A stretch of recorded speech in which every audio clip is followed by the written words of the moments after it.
좀 보겠습니다. 사도행전 그 말씀 오늘은 바울이 이제 로마로 재판을 받으러 가는데 풍랑을 만나잖아요. 근데 이 풍랑이 간단한 풍랑이 아니고 그 태풍을 만나가지고 표류를 하게 되는데 그 중에 이제 얘기입니다. 미항에서 머물라 했는데 겨울 항해가 어렵거든요. 근데 베닉스로 가자. 거기가 좀 더 편리하다 해가지고 욕심을 부리다가 유라굴라라고 하는 광풍에 휘말렸습니다. 자, 20절 말씀에 보니까 여러 날 동안 해도 별도 보이지 아니하고 큰 풍랑이 그대로 있음에 구원의 영웅마저 없어졌더라. 그래서 첫날은 이제 득이양양하죠. 미항에 안 있고 베닉스로 가자 해가지고 순풍이 부니까 역시 우리가 선택을 잘했다 이렇게 됐는데, 근데 그냥 금방 방향이 바뀌었어요. 그래가지고 배가 이제 광풍에 휘말려서 둘째 날에 사공들이 짐을 바다에 버렸죠. 왜냐하면은 이 배를 좀 가볍게 해야 되니까 금방 침수되잖아요. 그래서 짐을 버리고 세 번째 날에는 배의 기구들, 배를 이제 운항하는데 필요한 그 기구들이 있잖아요. 장비들, 그것도 급하니까 버리게 되는 겁니다. 그래서 네 번째 날부터는 설명을 안 해요. 그냥 광풍에 휘말려가지고 이렇게 표류를 계속한다. 해서 여러 날 동안이라는 얘기는 그러고 나서부터 한 11일 정도. 그냥 다 합치면은 한 14일, 15일 되는 지금 한 보름 동안에 이제 파도에 풍랑에 휩쓸려가지고 이렇게 막 그런 상황이에요. 자, 이런 가운데 이제 하나님께서 구원 역사를 이루는데 21절에 보니까 이렇게 말했습니다. 여러 사람이 오래 먹지 못하였음에 한 보름 동안에 표류하니까 뭐 잠도 못 자고 먹지도 못하고 안 죽는 게 다행이죠. 자, 이런 상태예요. 바울이 가운데 서서 말하되 여러분이여 내 말을 듣고, 가운데 서서 말한다는 얘기는 이제 아무도 나설 수가 없잖아요. 그러니까 여기서 제일 그래도 권리가 있는 사람이 선주, 배주인. 이 배는 지금 그 아프리카에서 오는 곡물을 싣고 로마로 가는, 이렇게 말하면 무역선이고 큰 배거든요. 276명이 탔어요. 그러니까 이 선주가 굉장히 부자고 또 자기 권한이 있는 사람이겠죠. 이 사람하고 그 다음에 이제 군인 중에는 로마의 백부장이에요. 이 사람이 죄수들을 인솔하고 그런 권력이 있는 사람이죠. 그래서 이 둘이 의논을 해가지고 지금 미항을 떠나서 베닉스로 가자라고 했거든요. 근데 이 사람들은 다 이제 죽기 직전이라, 그리고 배에 탄 사람들이 아무도 뭐 책임질 사람이 없잖아요. 나 죽는다고 그랬으니까. 근데 바울이 가운데 서서 말하되, 이제 바울이 그동안 무시당했는데 이제 내가 할 말이 있다. 이 배를 하나님께서 구원하신다. 이제 이 메시지를 증거하기 위해서 가운데 서서는 뭐냐면 리더제이죠. 이 위태로운 배의 진짜 리더가 됐다. 그 말입니다. 자, 그래서 그레데에서 떠나지 아니하여, 이건 그레데의 섬 중에서 미항인데요. 미항을 떠나지 않아서 타격과 손상을 면하였다라면 그때 거기서 겨울을 지내야 되는데 무리하게 간 거, 좋을 뻔 하였느니라 라는 얘기는 니들이 잘못했다 그러죠. 그래서 이 배가 잘못된 이유가 뭔가 하면 하나님의 뜻을 거스리고 그래서 그런 거다라고 이제 바울이 이 배를 통제하는 하나님의 대리자로서 리더가 되는 겁니다. 자, 그 다음에 22절에 보니까 내가 너희를 권하는 이제는 안심하라. 너희 중 아무도 생명에는 손상이 없겠고 오직 배뿐이리라 그랬죠. 그래서 이 배가 사람들은 다 안 죽고 배만 상하게 된다. 그러니까 앞으로 좋은 일이 있을 거다라고 위로와 용기를 주는 거예요.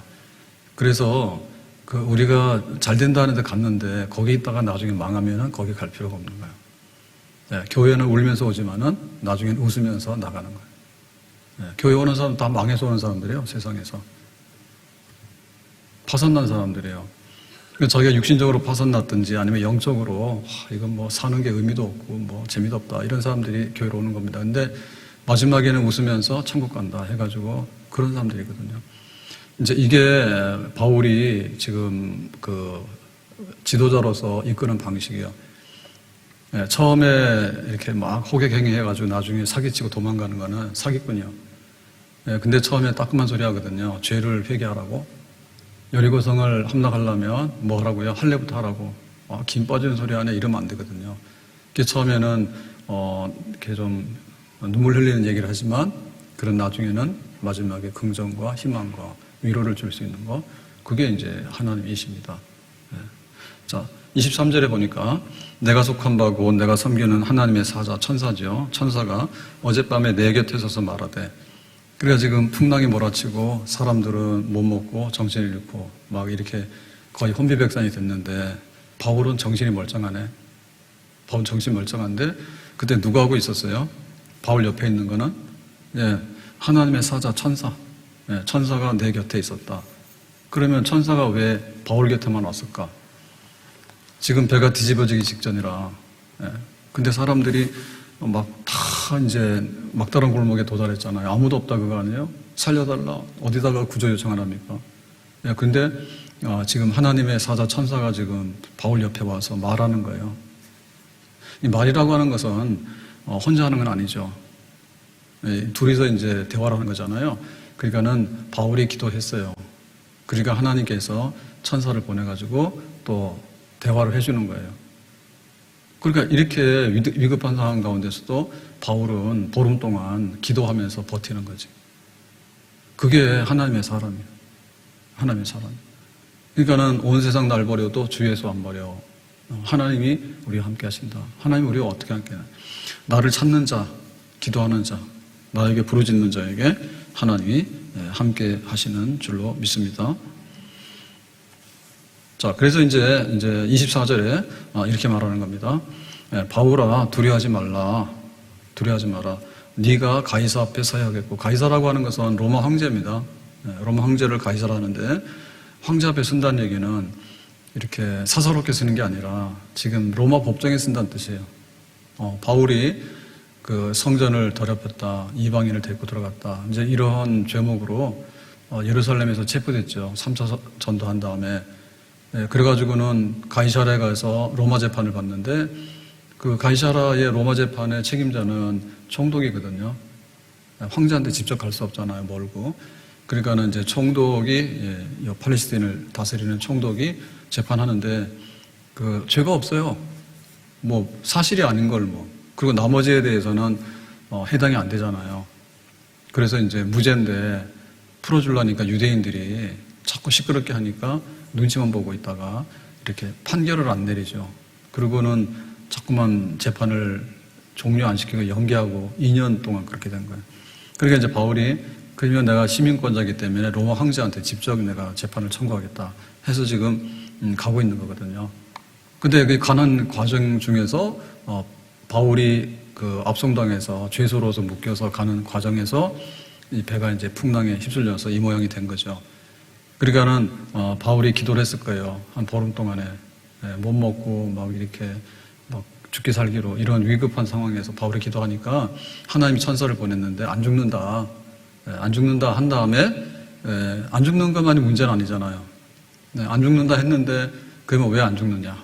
산다. 그러면 사는데 살고 나서는 뭘 해야 될 건가? 이게 있잖아요. 우리가 생사를 한번 이렇게 넘나들면요. 죽어야 되는 이유도 있고 살아야 되는 이유도 있고 이게 갈라져요. 그래서 살리는 건 살리는 건데 그럼 살려서 뭐 하겠는가에 관해서 하나님께서 말씀하시는 거예요. 그 말씀이 뭐냐면 가이사 앞에 서야 되겠다. 너 지금 재판받으러 가잖아. 그 재판을 받도록 내가 하겠다는 얘기입니다. 그러면 이 재판이 뭐야? 민사가 아니에요. 민사가 아니에요. 이게 어떻게 보면은 그 민사 같은 거는 황제 앞에 갈 이유도 없고요. 그 다음에 형사사건이라도 사소한 거는 갈 이유가 없어요. 뭐 국가 반란죄라든지 뭐 아주 중대한 로마의 그 전체를 흔들 만한 그런 범죄 사실이 있으면 또 로마 시민권자로서 내가 억울하다. 그러면 이제 황제한테 재판을 받겠죠. 그러니까 여기서 이제 재판받는 거는 결국에는 변호입니다, 변호. 뭘 변호하는가 하면 복음에 대한 변호예요. 복음에 대한. 그러니까 이방인을 데리고 성전에 들어가면 안 되는데 그것만 아니라 내가 왜 이렇게 유대인들에게 미움을 받게 됐는가에 대해서 변론하는 거죠. 유대교하고 기독교하고 무엇이 다른가? 그리고 기독교가 왜 로마에 해가 안 되는가? 이런 거에 대해서 차근차근하게 이제 법정에서 그거를 살피려고 하는 겁니다. 그래서 뭐 안중근 의사가 이렇게 뭐 재판을 받는다라고 할 때 단순하게 너 왜 이렇게 사람을 죽였냐라고 하면 안중근 의사는 그렇게 말 안 하는 거예요. 그래서 단순하게 내가 뭐 그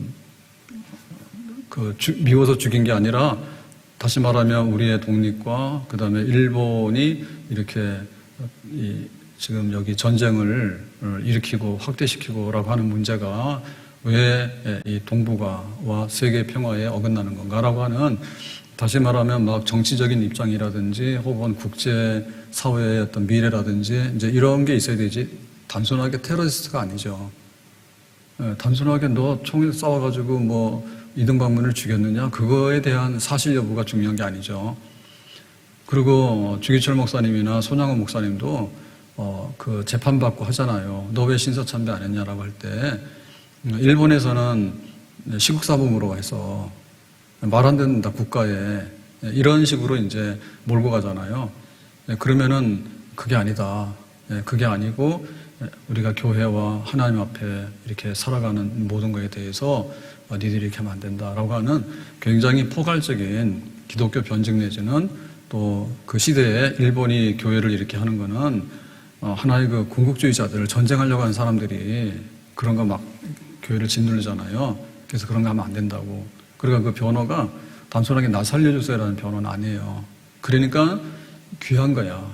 이게 귀하기 때문에 뭘 해야 되냐면 이 바다에 빠져 죽으면 안 되는 거예요.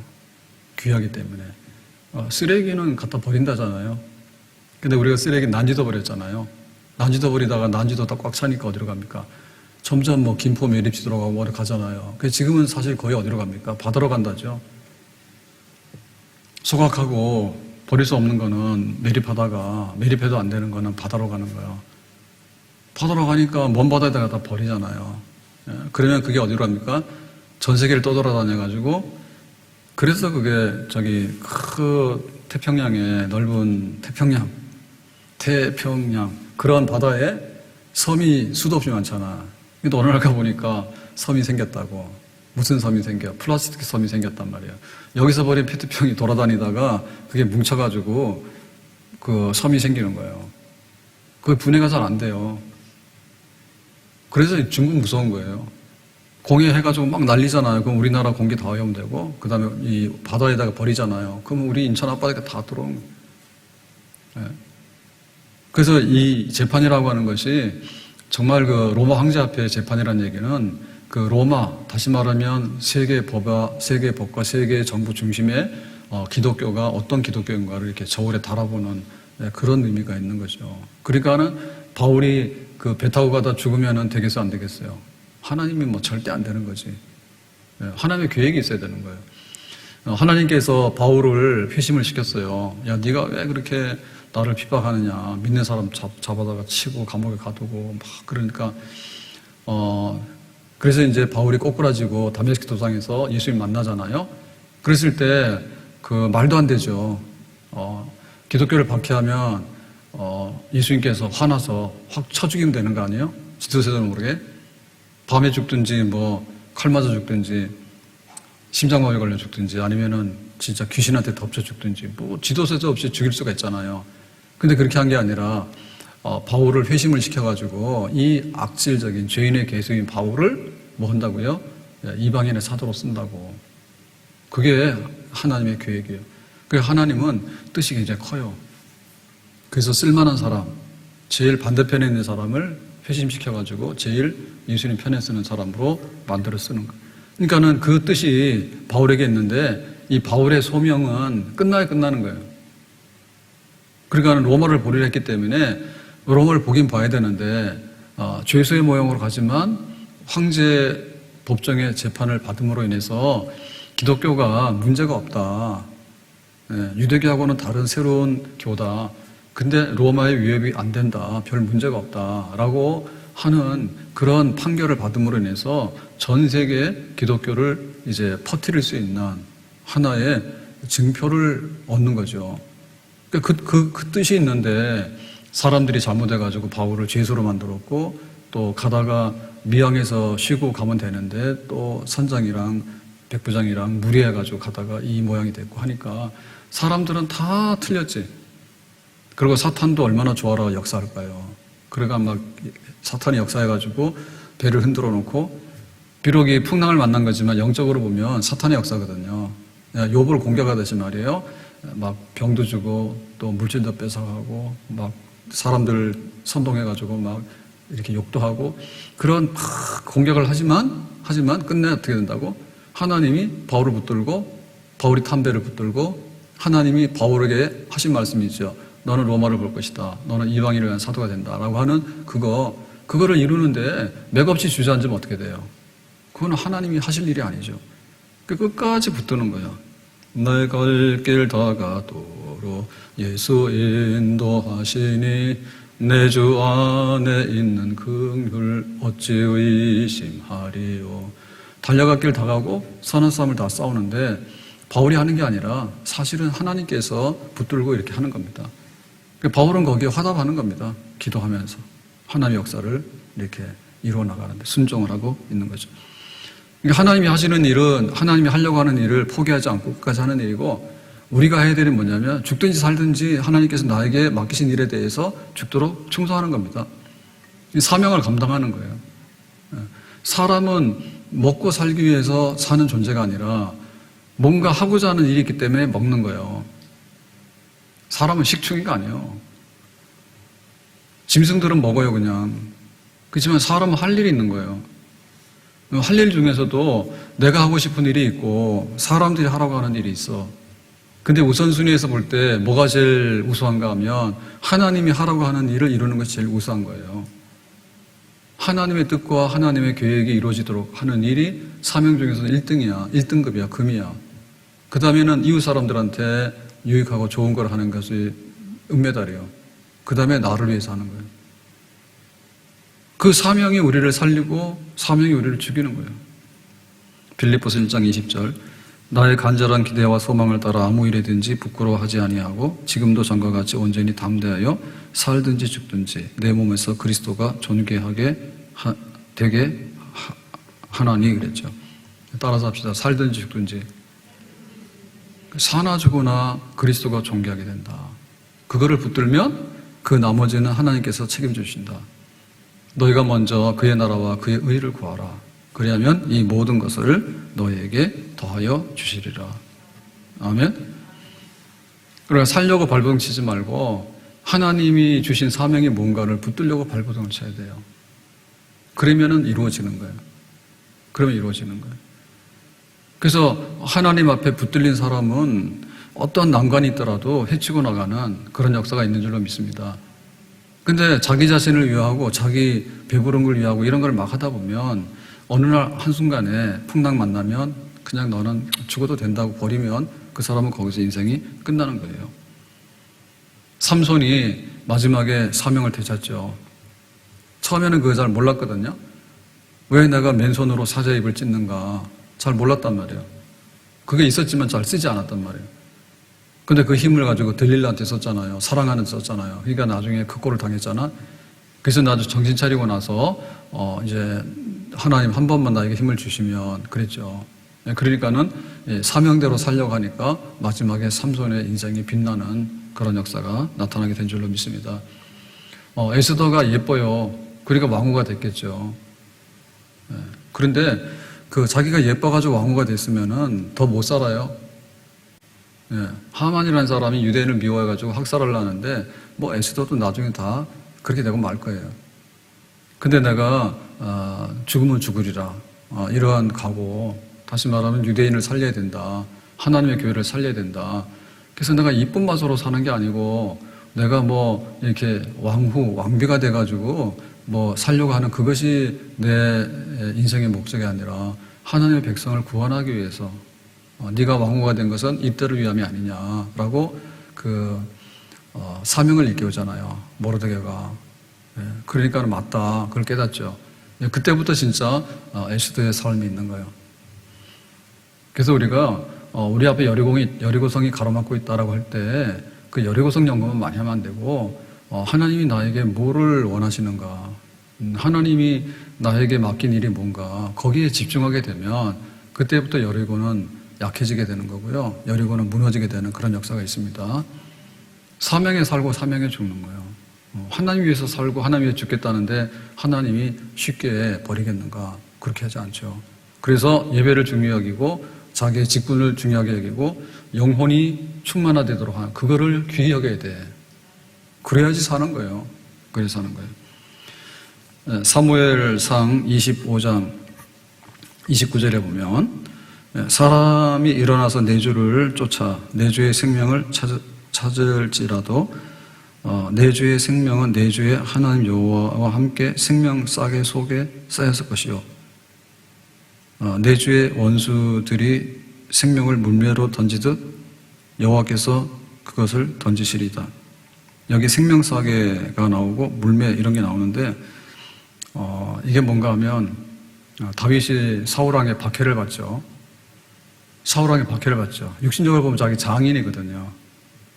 장인이에요. 근데도 눈이 멀어가지고 다윗을 죽이려고 하고 다윗이 골리앗을 이겼으니까 나라를 건진 정말 위대한 장군이에요. 근데도 죽이려고 하잖아요. 그래서 이제 다윗이 박해받아서 도망다니잖아요. 도망다니는데 어느 날 이제 그 아비가일이라고 하는 부인이 나발의 부인인데 자기 나발이 뭐 잘못하니까 다윗이 화가 나가지고 이제 군사를 거느리고 나발을 치러 오잖아요. 그러니까 나발의 부인이 아비가일이니까 아비가일도 죽잖아요. 근데 아비가일이 사람을 보내서 나가서 내 남편 나발이 밀어내가지고 잘못했다고. 그러니 화를 푸시라고 그렇게 얘기하면서 하나님의 생명 싸개 속에 들어있습니다. 그러니까 하나님이 이렇게 다윗을 포대기로 딱 쌌는데 생명 이렇게 한 거예요. 그러니까는 사울이 죽이려고 아무리 다윗을 쫓아다니고 온갖 걸 다 하더라도 안 되는 거예요, 그게. 그래서 하나님이 다윗을 보호해서 앞으로 이스라엘의 왕을 세울 거라고, 사울 왕을 버리고 다윗의 이스라엘 왕을 세울 거라고 그런 얘기를 하는 거예요. 그러니까 이 다윗의 생애도 보면 얼마나 죽을 고비가 많았는지 몰라요. 전쟁 때 나가는 골리앗하러 싸우러 나가는 거의 99.9%가 죽는 겁니다, 그죠? 근데 골리앗을 이기잖아요. 근데 또 사울 왕이 따라다니면서 다윗을 죽이려고 다니니까 다윗이 얼마나 죽을 고비를 많이 남겨요. 그리고 나중에는 어떤 일 당합니까? 아들 압살롬이 다윗을 반역하죠. 다른 사람도 아니고 아들이 압살롬이 이렇게 음모를 꾸며가지고 다윗을 궁궐에서 몰아내고 죽이려고 하잖아요. 그러니까 죽어도 몇 번을 죽는다, 다윗이. 근데 다윗은 하나님의 마음에 드는 사람이라 하나님의 왕으로 세워가지고 다윗의 왕조가 예수 그리스도, 앞으로 하나님의 구원받는 백성의 조상이 되는 그 자리가 있다, 그죠? 하나님이 안 버리시는 거예요. 그 사명이 있는 거예요. 사명이 있는 거예요. 사명이 있으면 산다. 우리는 살고자 하면 죽는다 했거든요. 근데 내가 내 사명을 이루기 위해서 죽겠다 하면 산다니까. 그것이 우리의 이 풍랑이 있는 바다에서 살아가는 생명의 비결, 여리고성을 이기는 승리의 비결이 하나님 앞에서 내가 할 일이 뭐고 내 사명이 뭔가를 꼭 붙드는 거예요. 그거 하려면 어떻게 되냐면 밥 먹을 때 기도를 해야 돼. 이 밥 먹고 나가서 힘써가지고 놀러 가겠다. 이런 식으로 하면 안 돼요. 이 밥 먹고 나가서 싸움하러 가겠다. 죄지러 가겠다 해도 안 돼. 밥 먹고 나서 더 많이 먹어야 되겠다. 돈 벌어야 되겠다. 뭐 그것도 되지만은 그것도 궁극적인 건 아니에요. 그래서 먹든지 마시든지 무엇을 하든지 하나님의 영광 위해서 하자. 아멘. 밥 먹을 때 사명감을 불어넣는 거예요. 밥 먹을 때. 내가 이 밥 먹는데 비치지 않고 하나님께서 일용할 양식을 주셨으니까 너희는 먼저 그의 나라와 그의 의를 구하라. 할 일이 뭔가? 내 할 일이 뭔가? 내 예배드리고 교회 가서 내 직분 감당하고 또 믿는 사람답게 처신하고 믿는 사람으로서 증거하고 그렇게 살아야 되겠다. 그거를 이제 밥 먹을 때마다 하는 거죠. 그거 이 사람 보고 영혼이 잘 되는 거예요. 똘똘해지는 거예요. 그러면 풍랑이 오더라도 풍랑에 휘말리지만 죽지는 않아. 정신 차리고 살아나는 역사가 있는 줄로 믿습니다. 의인은 7번 넘어지더라도 다시 일어난다. 바울이 얼마나 많이 위태로운 상황에 들어갑니까? 그렇지만은 너는 로마를 버리라. 끝내 복음을 증거하는 사도로서 그 자리에 쓰리라. 하나님께서 그거를 버리지 않기 때문에 미래가 있는 것입니다. 자, 그래서 25절에 보니까 있습니다. 그러므로 여러분이 안심하라. 나는 네게 말씀하신 그대로 되리라고 하나님을 믿노라. 그러니까 이제 하나님이 너 안 죽고 로마 법정에 쓸 거다. 그러니까 살린다는 얘기니까 나는 하나님이 살린다는 말씀대로 믿고 또 로마 법정에 서서 재판도 받고 복음을 증거할 거다. 나는 그렇게 믿습니다. 라고 여기 배에 있는 사람들한테 얘기를 하게 되는 거죠. 그러니까 여러분들도 안심하라 얘기죠. 내가 사니까 이 배는 파산하지만은 여러분들도 다 하나님이 살리신다 하니까 그렇게 안심하고 믿으세요라고 했습니다. 26절. 그런즉 우리가 반드시 한 섬에 걸리리라 하더라. 지금 보름 동안에 해도 별도 아무것도 못 보고 먹지도 못하고 하루 종일 컴컴하고 시간 가는지도 모르고 이렇게 보름을 지냈으니까 무슨 정신이 있겠어요. 그런데 우리가 반드시 꼭 한 섬에 걸리리라 그랬죠. 그래서 그 멜리데 섬에 이제 그 배가 다 와서 상륙을 해서 살아나요. 지중해 바다가 얼마나 넓어요.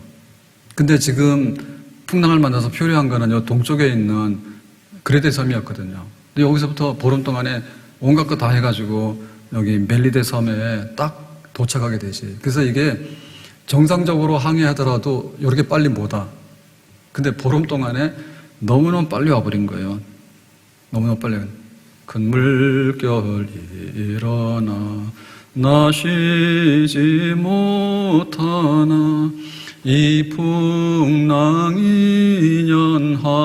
연하여서 더 빨리 갑니다.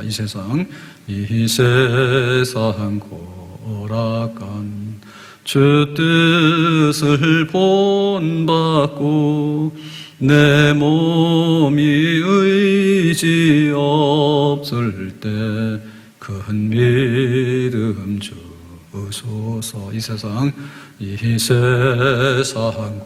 고락간 주 뜻을 본받고 내 몸이 의지 없을 때 큰 믿음 주소서. 그러니까 보름 동안에 정말 이렇게 정상적으로 항해할 때보다도 훨씬 더 빨리 그 태풍에 휘말려가지고 왔으니까 얼마나 빨리 왔겠어요.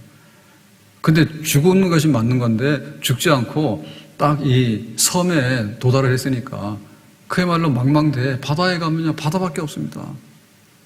이게 섬이 어디 보이냐 말이에요. 섬을 찾아가도 제대로 못 찾아가거든요. 근데 그냥 이렇게 밤낮으로 구분도 안 되는 그 위태로운 상황 가운데서 눈 뜨고 보니까 섬에 다 달아가지고 이제 상륙해서 살게 되는 그런 역사가 있다. 여러분 안심하십시오. 예? 사명이 있습니까? 안심하십시오. 풍랑을 만났는데 기도하고 있습니까? 안심하십시오.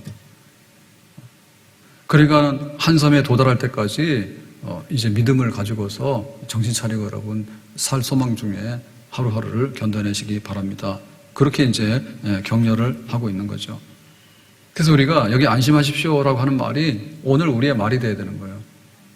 오늘 우리의 말이 돼야 되는 거예요. 예수님께서 갈릴리 바다에 이렇게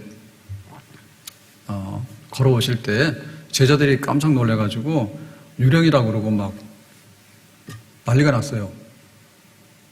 그랬더니 예수님께서 뭐라 했어요? 나야. 정신 차려라. 내니 안심하라. 정말 예수님인가요? 그럼 안심이 되는 거예요. 다니엘이 사자굴에 들어갔는데 사자굴에서 하룻밤을 지내고 나왔잖아요. 그 사람들이 저거는 분명히 뼈가 으스러져서 죽을 거라고 생각했잖아요. 그래서 아침에 일어나서 다니엘 무슨 소식이 있냐 그랬더니 사실 아무 소식이 없어야 되거든요. 그랬더니 저 여기 무사히 잘 있습니다. 그랬더니 왕이 놀래가지고 이 사자가 어떻게 했냐? 사자 가만히 있던데요. 그래서 이제 다니엘을 끌어내죠. 그러니까 사자굴 속에 들어가도 안심할 수 있는 거고 지금 이 풍랑이 몰아쳐가지고 배가 뒤집어지는데도 안심할 수 있는 거고 막 유령들이 보여서 헛개배가 보여서 사람들이 막 이렇게 기절초풍하더라도 안심할 수 있는 거예요. 뭐가 있으면 돼요? 기도해라. 뭐 하면 돼요? 사명 있냐? 사명 붙들고 기도하는 거예요. 그때 하나님께서 우리에게 안심, 진정한 평강을 주시는 줄로 믿습니다. 평강을. 고린도 후서 1장 5절에 그리스도의 고난이 우리에게 넘치는 것 같이 우리가 받은 위로도 그리스도로 말미암아 넘치는도다. 지금 바울이 에베소에서 3차 전도하면서 이렇게 3년 동안 두란노 소원에서 이렇게 막 전도하고 할 때 난리가 났잖아요. 에베소가 부흥이 돼가지고. 근데 그때 이제 사람들이 선동해가지고 폭동을 일으키죠. 바울 때문에 먹고 살기 힘들다 해가지고 그래서 이제 바울이 죽을 뻔한 위기가 있었어요. 그때 하나님께서 이제 극적으로 살려내시는 겁니다. 위로를 받았죠. 정말 죽는 줄 알았거든요. 폭동이 일어나가지고 저 바울 때문에 우리 밥줄 끊어진다고 아데미 신을 섬기는 이 에베소에 이런 거 다 우상이고 예수 믿어야 된다고 해가지고 큰일 났다고 우리가. 그래서 막 바울 아데미 신을 못 오게 생겨 죽이라 해가지고 막 선동하는 바람에 폭도들이 와가지고 그런 위기가 있었잖아요. 근데 하나님께서 빼가지고 살렸잖아요, 바울을. 그때 얼마나 넘치는 위로를 받았을까. 죽는 줄 알았는데. 자, 9절에 보니까 있습니다. 고린도후서 1장 9절. 우리는 우리 자신이 사형 선고를 받은 줄 알았으나, 그러니까 이제는 죽었다. 거기 둘러싸여가지고 이제 더 이상 피할 길이 없다 해서 사형 선고는 오늘 받지만은 집행은 며칠 있다 할 수도 있는 거고, 뭐 그런 겁니다. 그래서 죽은 몸이다라고 이제 생각했는데, 우리로 자기를 의뢰하지 말고 오직 죽은 자를 다시 살리시는 하나님만 의지하게 하심이라. 그래서 죽게 되면은 죽자라고 하는 사람이 있고, 죽게 되면은 살려주세요라고 하나님께 의지하는 사람이 있다. 근데 바울은 어떻게 했습니까? 바울은 죽으면 할 수 없지, 죽어야지 이렇게 한 게 아니라 살려주세요. 우리가 지금 죽게 생겼어요. 하나님만 의지했다라고 하니까 하나님이 거기서 건져주신 거예요. 그러니까 그러한 그 하나님의 그 구원 역사와 그 은혜, 이런 거가 나에게 있었다. 그러니까 고린도 교회에다가 편지 보낼 때 내가 에베소에서 그런 일이 있었는데 죽은 목숨이었어. 근데 하나님을 의지하고 붙들었더니 하나님 살려내셨어. 너희들도 그런 일이 있을 거야. 교회에게 위로를 주는 거죠. 그래서 여기 안심하세요라고 하는 말은 지금 우리 교회가 퍼뜨려야 될 말이에요. 그거 어디서부터 퍼뜨려? 여기서부터 퍼뜨리는 거죠. 여기서부터 죽었어, 죽을 준비해라고 하면 그렇게 되는 거고요. 여기서 하나님 우리를 살리신데 조건이 있어. 사명이 있냐? 살린다. 밥만 먹고 빈둥거리고 하나님 교회에 뭐 핍박하고 그러면은 이거는 가도 돼. 그런데 사명이 있냐 할 때 사명이 있습니다. 기도는 하고 있냐? 죽겠다고 소리는 지르더라고. 죽을 힘이 있으면은 기도하라니까 그 힘 가지고. 죽을 힘이 있으면 그거 가지고 기도하라고. 이왕에 죽을 거 40일 금식 기도하고 죽으면 안 될까? 그런 각오를 가져야죠. 에스더가 그랬잖아요. 하만이 죽인데 죽이라고. 그렇게 하는 게 아니라 죽으면 죽으리라고 금식해서 기도하잖아요. 그 힘을 가지고. 그러니까 기도하느냐, 사명이 있느냐, 그러면 여러분 안심하세요. 하나님께서 우리를 보호하시고 하나님이 하실 일들을 이루실 거예요. 여기서 또 말하는 거예요. 그러니까 여기서 말하는 건 뭐냐면 하나님께서 우리에게 말하는 거예요. 그러니까 기도하라 그 말이에요. 묵상하라 그 말이에요. 그리고 내 직분을 붙들려고 해야지 그게 자꾸만 힘이 생기는 거예요. 하나님 위해서 내가 무엇을 하고 어떻게 할까? 하나님 한번 기회를 주실까? 그러면 힘이 생기잖아. 내 배불러가지고 뭐 직분도 다 집어던지고 말이에요. 소홀히 하고 말이에요. 그래서 코로나 때문에 뭐 나름대로는 애를 많이 썼죠. 근데 전체적으로 보면 우리가 그 코로나 때문에 이익 본 사람 몇 없어요. 코로나 때문에 출세한 사람들이 있을지 몰라. 또 뭐 제약회사 중에서 코로나 관련해가지고 돈벼락에 막 백신 회사. 지금 백신 맞지도 않잖아요. 천도꾸러기 됐다니까. 근데 막 그때만 하더라도 막 천상인 것처럼 생각해가지고 말이에요. 예? 배달. 못 가게 하니까 배달 막 해가지고는 다 배달로 먹고 막 그랬잖아요. 그러니까는 직장 다 그만두고 안 한다니까요. 배달하면 돈 번다고, 1,000만 원 번다고.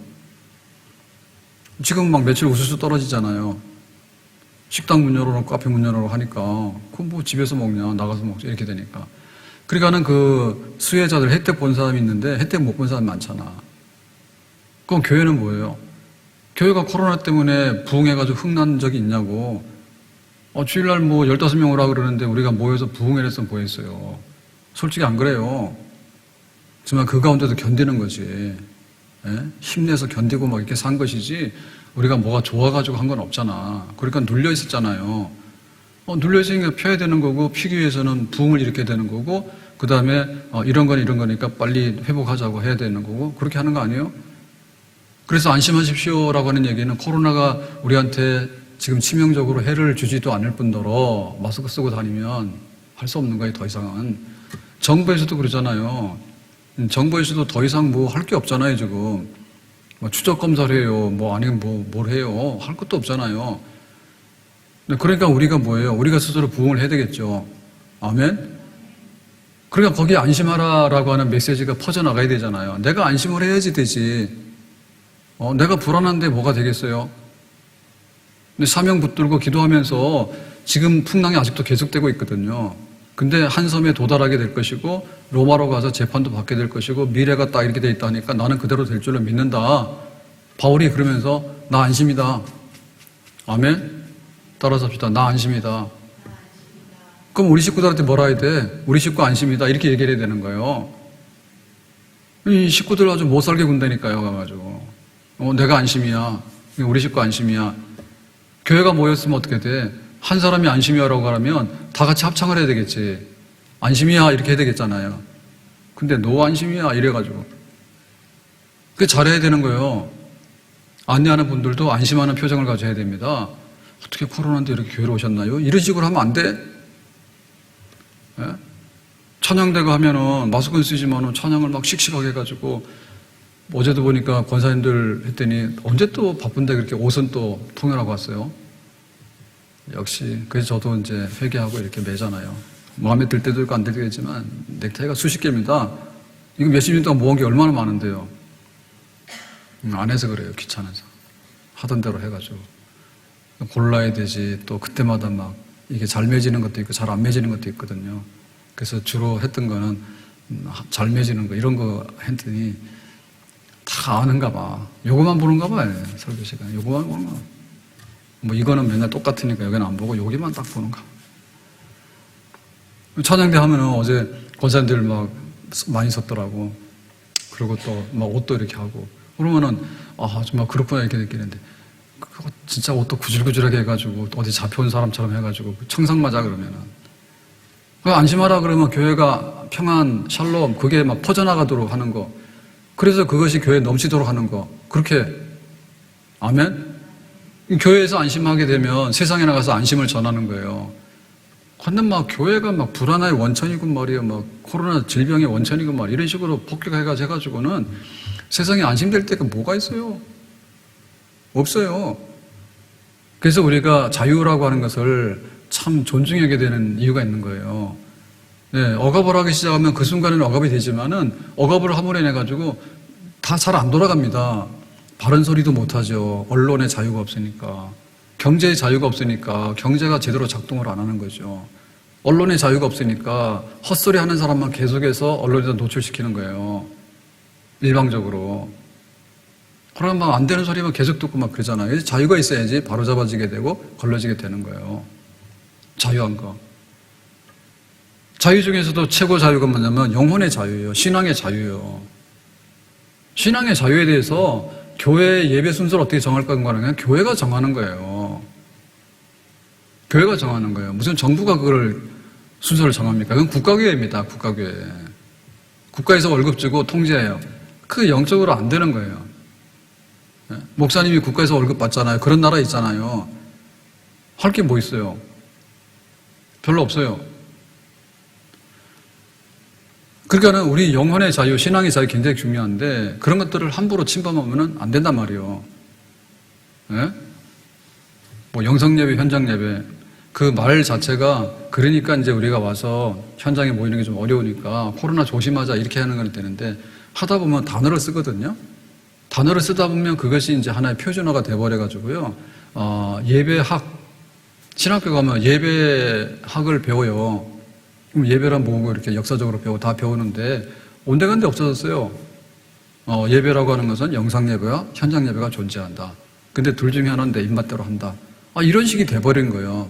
부정적인 작용으로 보면. 그러니까 그게 안 되는 거지.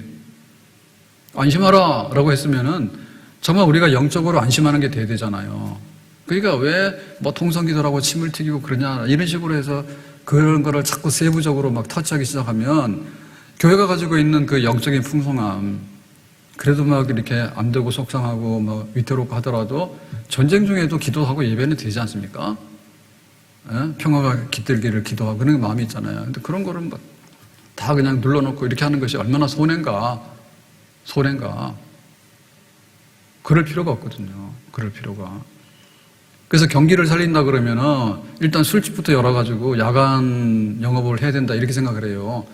일부는 맞죠. 왜냐하면 그쪽에 자영업을 하는 분들은 술 팔고 뭐 하고 야간 영업을 해야 되는데 코로나 때 못하게 하잖아요. 그러면 전체적으로 볼 때 믿는 사람 1,000만 명이거든요. 믿는 사람 1,000만 명이면 1,000만 명이 국가 경제와 이 위태로운 때에 무엇을 해서 도울 수 있는가에 대해서 긍정적인 요소를 말해 줬으면 얼마나 좋은가. 네? 긍정적인 요소를. 근데 그런 걸 안 해버리면 뭐가 됩니까? 불안 초조를 유발하는 거죠. 우리가 마지막으로 피할 수 있는 데가 하나님의 집이거든요. 성전이에요. 근데 성전에 피해가지고 좀 안심하고 샬롬을 얻기를 원하는데 그것마저도 그냥 뭐 코로나 방역? 사실은 코로나 방역 중에서도 잘못 나가면 뭡니까? 얘 좀, 제 표현 안 쓰겠어요. 뭐라 하기 때문에, 잘못되면 오해되기 때문에. 과한 게 들어가게 되면, 그게 과학이 아닌 거예요. 과학이 아닌 거예요. 5,000명 모이는 교회 예배당에 15명하고 그 단칸방에 모여서 밥 먹는 가정교회 15명하고 어떻게 똑같습니까, 그거를. 그러니까 행정 지침을 내리다 보면 그렇게 내릴 수밖에 없는데요. 근데 그건 너무나 배짱인 거예요. 대기업하고 중소기업하고 어떻게 똑같아요. 중소기업이 아니라 개인 이 자영업하고 그걸 똑같이 하면 안 되잖아요. 이 교회도 이 스펙트럼이 굉장히 넓어요. 규모도 너무 넓고요. 그 다음에 신앙관도 너무 차이가 나요. 무교회주의자들은요, 문제가 없어요. 무교회주의자들은 조직교회를 별로 중요하게 여기지 않아요. 근데 우리 같은 경우에는 장로교회는 철저한 조직교회거든요. 이보다 더한 게 천주교입니다. 근데 우리 장로교회 조직교회인데, 조직교회 모임과 시간에 대해서 터치하기 시작하면요, 교회가 거의 해체입니다. 무교회주의자는 별로 중요하지 않습니다, 그냥. 목사님도 신학교 가고 안수받고 그런 필요가 없습니다, 어떻게 보면. 그냥 형제 중에 좀 괜찮으면 예배 인도하세요. 오늘 설교는 은혜 받은 사람이 하세요. 그렇게 하는 거예요. 교회 이 체질들이 다 달라요. 근데 그거를 한마디로 언론에서 표현해가지고 홍보하듯이 이렇게 하기에는 교회가 너무나 뿌리가 깊고 너무나 신앙과 이런 것이 역사적인 배경이 다른 거예요. 근데 그거를 다 이렇게 통일된 것처럼 생각하고 받아들이는 것 자체가 말하는 쪽도 잘못이지만 그걸 받아들이는 교회나 교인이 잘못된 거예요. 교인이 아니기 때문에 그런 거예요. 장로교 교회는 장로교 교회의 행정과 그 법도에 따라서 모든 걸 이해해야 되는데 그렇지 않으면은 무슨 뜻인지 모르는 거예요. 자, 그만하고요. 오늘 말씀 뵙겠어요. 자, 바울이 지금 재판받으러 가는데 뜻밖에도 이제 광풍을 만나서 죽게 됐는데 기도하고 사명감을 확인하고 너 산다 안심하라 했어요. 그래서 이 안심하는 사명감을 가지고 안심하는 이런 일들이 교회 안에 퍼져나가길 바라고요. 교회가 어렵죠, 성도들이. 근데 어려운데 어떻게 할까요? 안심해야 될 거 아니에요. 딱 비결은 그거예요. 내가 기도하는가? 내 사명이 있는가? 하나님이 생사간에 나를 붙드시는가? 그것만 붙들고 나갈 때 내가 안심, 평강, 샬롬하면 교회가 샬롬하게 되고 샬롬하는 교회가 사명을 감당하게 되고 그것이 우리가 살 길이고 나가야 될 길인 줄로 믿습니다. 이 풍랑 인연하에서 더 빨리 가고 내 몸이 의지할 데 없을 때 큰 믿음을 주시기 바랍니다. 바울이 지금 그런 심정으로 이 광풍을 헤치고 나갔거든요. 우리에게도 이런 풍랑을 헤치고 나가는 은혜, 역사가 있기를 예수님의 이름으로 축복합니다. 기도합니다. 오늘 말씀과 같이 이제 바울이 재판받으러 가는데 죽을 뻔한 자리에서 살아나게 되고 기도해서 응답받고 평강을 얻게 됩니다. 배 안에 있는 사람이 되고 평강을 선포합니다. 우리에게 이런 평강이 있기 원하고 우리에게 이런 사명이 있기 원하고 우리에게 이와 같은 기도의 무릎이 있기를 원합니다. 그래서 내가 안심하고 우리 모두가 안심하고 하나님의 뜻을 이루는데 순탄한 길 걸어갈 수 있도록 힘있게 걸어갈 수 있도록 은혜 주시기를 바랍니다. 예수님의 이름으로 기도합나이다. 아멘.